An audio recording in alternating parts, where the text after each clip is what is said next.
What's going on, guys? It's Brandon back here once again. We have the whiteboard back. Hopefully it'll stay a while this time. Game 47 against the Calgary Flames in Calgary at 8 p.m. on January 26th. I watched this game after work. I was tired from work, but you know what? I watched the Hawks basically manhandle the Calgary Flames for 2 periods, and then the third, they kind of got their... If Jackson Stauber wasn't as good as he was, I don't think the Hawks would have dominated as much as they did. Hawks win 5-1 as they go 2-0 against Calgary on the season. Then go to 15, 28, and 4.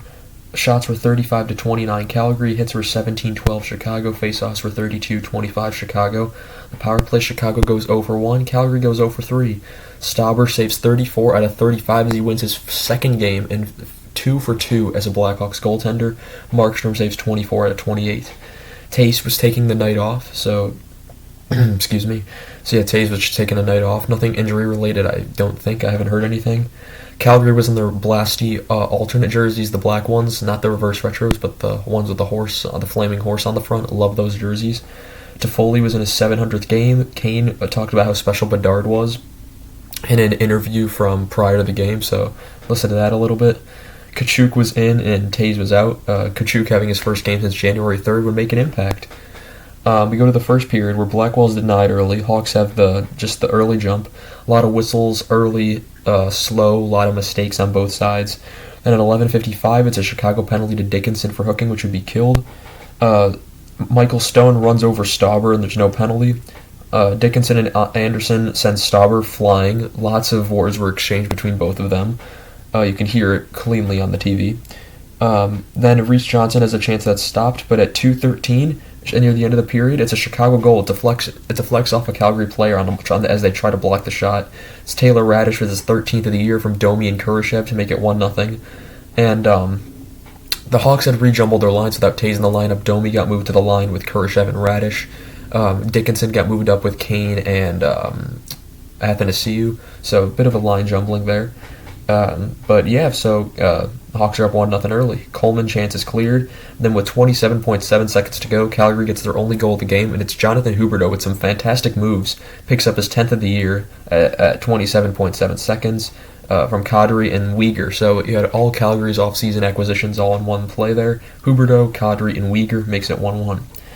In the second period, there's a good save on Domi. Blackwell is stopped, and then at 10:21, it's a Chicago goal from Boris Kachuk, inserted into the lineup. His second of the season from Philp. That's it. That's Luke Philp's first NHL point. Luke Philp? Is it Luke Philp? I don't know. I think it is. It's also Mitchell gets the secondary assist that makes it 2-1. Mangiapane is stopped. Then at 7:31, Calgary penalty to Backlund for holding, which would be killed. Then a great pass by Kane leads to at 4:23 a Chicago breakaway goal to Jason Dickinson, 6th of the season from Kane and Athanasiou to make it 3-1. Then 22 seconds later, it's a Chicago 2-on-1 goal as they come right back. Sam Lafferty gets his 8th of the season from Blackwell and Entwistle to make it 4-1. Then we go to the third, where at 7:18, it's a Chicago penalty to Blackwell for delay of game, which would be killed. 3:55, Chicago penalty to Philp for high sticking, which would be killed as Calgary's pressuring. They're starting to throw shots on net. They're out shooting Chicago heavily in the third. Calgary pulls the goalie with 1:56 seconds left. Reese Johnson hits the post on the empty net from the opposite end of the ice, but at 42.1 seconds, they get the empty netter. It's a Chicago post-and-in empty net goal from Connor Murphy, 5th goal of the season, unassisted, which makes it 5-1 for the Hawks. And Stauber, he goes 2-0, and is the first Blackhawks goalie to win his first 2 games since March 1971, where Giles Miloch, I'm going to assume that's how you pronounce it, he won his first 2 games.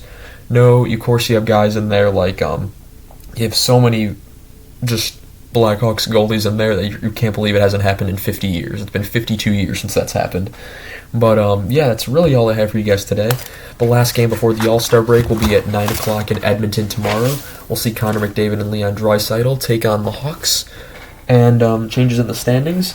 Boston lost yesterday, that's a first. Seattle is first in the division. Vegas is currently playing against the Rangers, so we'll see how that turns out.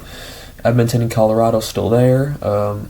Chicago and Anaheim and Columbus is battling, three-way battling. They all just keep winning games now, so it's kind of just like, who's going to get it? Arizona with a big win over St. Louis. Buffalo, only 2 points out of a playoff spot behind Pittsburgh, as they lose to Washington last night. Florida, Islanders, Red Wings, Flyers move back below here.